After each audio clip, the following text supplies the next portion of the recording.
Sige, bakit? Ikaw may fine?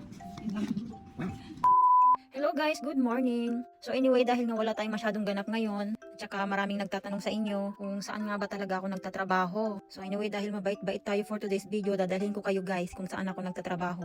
So pasensya na kayo kung iba yung boses ko. Kung parang may S lagi. Kasi nga guys, habang nagbo-voice over ako, may nilagay akong whitening strip sa aking ngipin. Alam nyo naman na importante ang ating smile. Kailangan natin pangalagaan ang ating ngipin. Ganon. So nga pala, ang trabaho po natin ay alas 8, so alas 7 na dito ngayon. Kumbaga, nasa mga 35 minutes driving lang naman, so bali inaagahan ko lang talagang lumabas. Gawa nga nung winter dito ngayon guys, sobrang fog ng aking sasakyan, so kailangan ko pa talagang linisin siya. So naglalaan talaga ako ng oras. So bali, nandito pala ako ngayon sa Dubai guys, sa aking kapatid. Gawa nga nung wala pa naman yung aking josawa. Ayaw ko din naman mag-isa sa Abu Dhabi, kaya naboboring man ako guys. Kaya dito na lang muna ako, total mas malapit naman sa trabaho ko. Kasi kapag sa Abu Dhabi ako galing, papuntang trabaho, is nasa mga 1 oras mahigit yung biyahe ko guys. Wala pang traffic yun ah. So syempre bago natin simulan ang ating araw guys, syempre hindi mawawala yung ating kape dahil coffee is life ba. Parang hindi kompleto ang araw kapag hindi nagkape talaga sa umaga guys. So ayan na nga mga Zay, tara na, samahan nyo akong pumasok sa trabaho. So bali sa company pala na pinapasokan ko guys is bali magdadalawang taon na ako ngayong January. O diba, ang bilis talaga ng panahon guys. Pero dati sa Abu Dhabi talaga ako nagtatrabaho guys. Pero nalipat ako ngayon dito sa Dubai. Gawa nga nung nagtanggalan dati yung sa dati kong kumpanya, hindi tayo na-renew. Pero ganoon talaga ang buhay mga Zay. Everything's happen for a reason. So tingnan mo, kung hindi pala ako natanggal doon, hindi ako makakahanap ng mas magandang opportunity, yung mag-growth ka talaga, ganun. Kaya alam na alam talaga din ni God na kapag ka nag-aalangan ka na rin talaga sa isang bagay, kapag feeling mo hindi ka na rin masaya minsan, yung feeling mo walang nangyayari, feeling mo walang growth, gagawa talaga si God din ng way no, para matupad din yung mga pangarap mo. Basta magtiwala ka lang palagi sa kanya, at syempre sabayan mo din ng hard work, ganun. Alam niyo ba guys, nahanap ko tong trabaho ko na to dahil din sa aking josawa. Kasi nalaman niya tong hiring na to dati sa kaibigan niya. Tapos, itong trabaho na to talaga dapat sa kaibigan niya, guys. Hindi naman sa totally friends. Kumbaga nakilala lang niya doon sa may car rental. Bali, kabayan din siya. Dahil hindi yata accessible kay sa friend niya, so parang binigay na lang sa akin. So, ayun, nagtry akong nagpasa ng CV.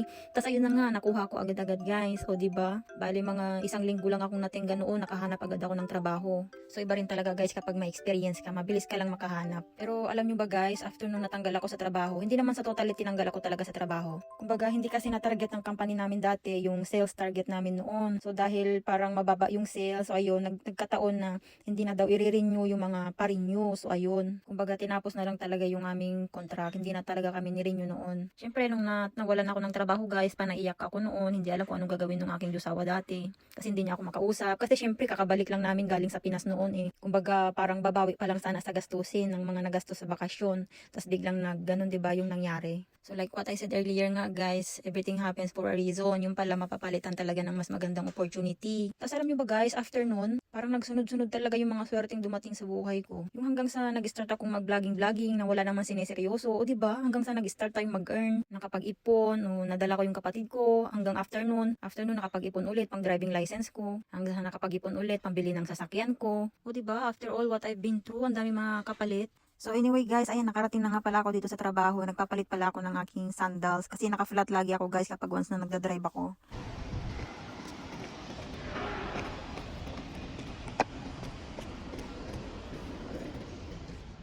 Morning.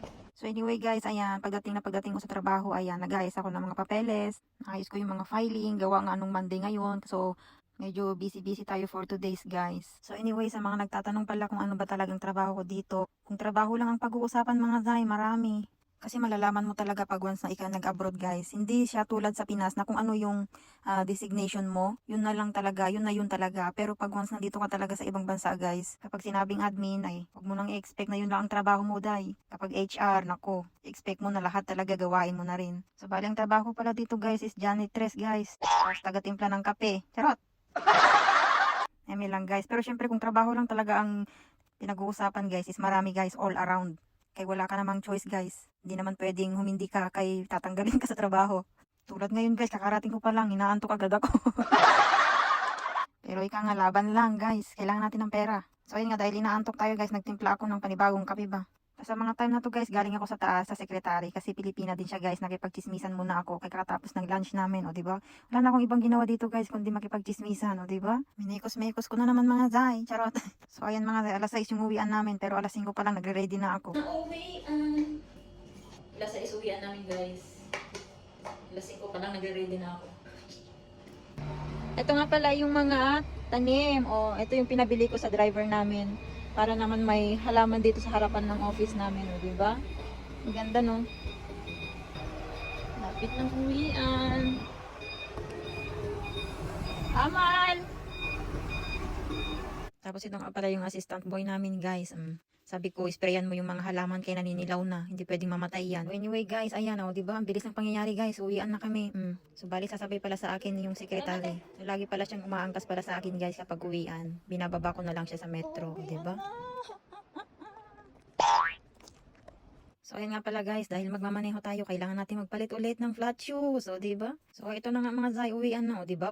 Buhay na naman ang mga diwa namin, o, diba? Ngiting-ngiti na naman yan. Ngiting parang hindi na i-stress sa trabaho, no? Pero anyway, guys, ganun talaga ang buhay. Dapat ka nang masanay. Ay, charot, parang kanta yun. So anyway, guys, ito lang muna yung ating video for today, guys. Thank you for watching and see you on my next mini vlog. Salamat! Hanggang.